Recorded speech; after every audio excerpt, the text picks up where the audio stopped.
ગુજરાતમાં આ વખતે જે પેટા ચૂંટણી છે એના ચોંકાવનારા પરિણામો આવશે અને નવી વિચારધારા ધરાવતા ઉમેદવાર જીતશે એવી આગાહી કરી હતી। ગુજરાતના હવામાનના જાણકાર અંબાલાલભાઈ પટેલે વિસાવદર અને કડીની જે વિધાનસભાની પેટા ચૂંટણી છે એના માટે થોડાક દિવસ પહેલાં એવી આગાહી કરી હતી કે ગુજરાતમાં આ વખતે જે પેટા ચૂંટણી છે એના ચોંકાવનારા પરિણામો આવશે અને નવી વિચારધારા ધરાવતા ઉમેદવાર જીતશે એવી આગાહી કરી હતી।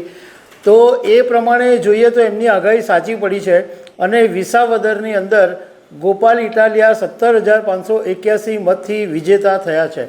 અમે અંબાલાલભાઈ પટેલ સાથે આ વિશે વાત કરી છે કે એવા કયા જ્યોતિષના કારણ હતા કે જેને કારણે વિસાવદરમાં ગોપાલ ઇટાલિયાની જીત થઈ। તો એના વિશે તમારી સાથે વાત કરીશ। મારું નામ રાજેશ શાહ છે અને તમે જોઈ રહ્યા છો ગુજરાતના સૌથી મોટા ડિજિટલ ન્યૂઝ પ્લેટફોર્મ ખબરછે.com।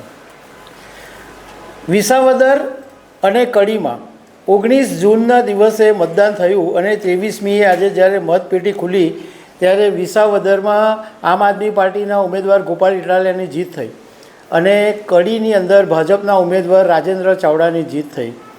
એટલે કડીમાં ભાજપને ફાયદો થયો પરંતુ વિસાવદરમાં ભાજપને મોટો ઝટકો મળ્યો।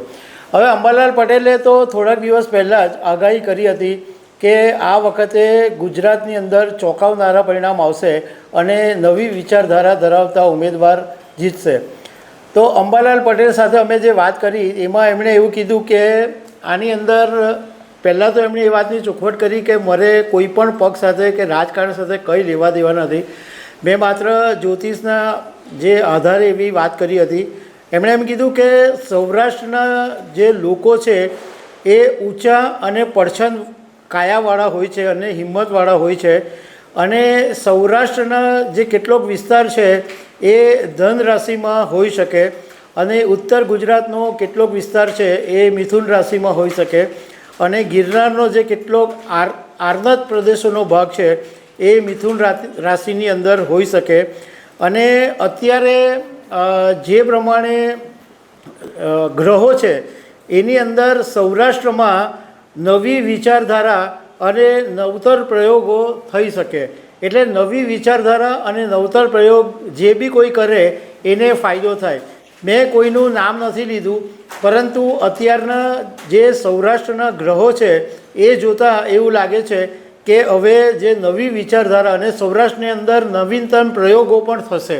એવું નહીં કે માત્ર ચૂંટણી પૂરતું પરંતુ નવી વિચારધારા અને નવતર પ્રયોગોને વેગ મળશે સૌરાષ્ટ્રની અંદર। કારણ કે અત્યારે ધન રાશિની અંદર ધન રાશિમાં છે કેટલોક ભાગ અને કડી અને ગિરનારની અંદર મિથુન રાશિ છે। તો આ બધી રાશિઓને કારણે આ બધી અસરો જોવા મળી રહી છે।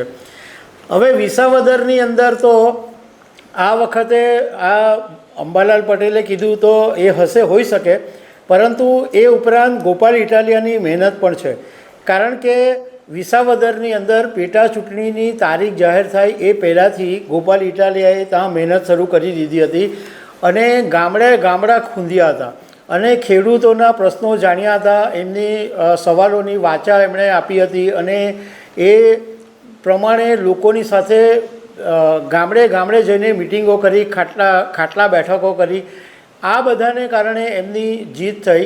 અને બીજું કે 2022માં પણ વિસાવદરમાં આમ આદમી પાર્ટીને જ મત આપેલા હતા। એ તો ભૂપત ભાયાણીએ પછી પાર્ટી બદલી નાખી પરંતુ મત તો લોકોએ આમ આદમી પાર્ટીને જ આપેલા હતા।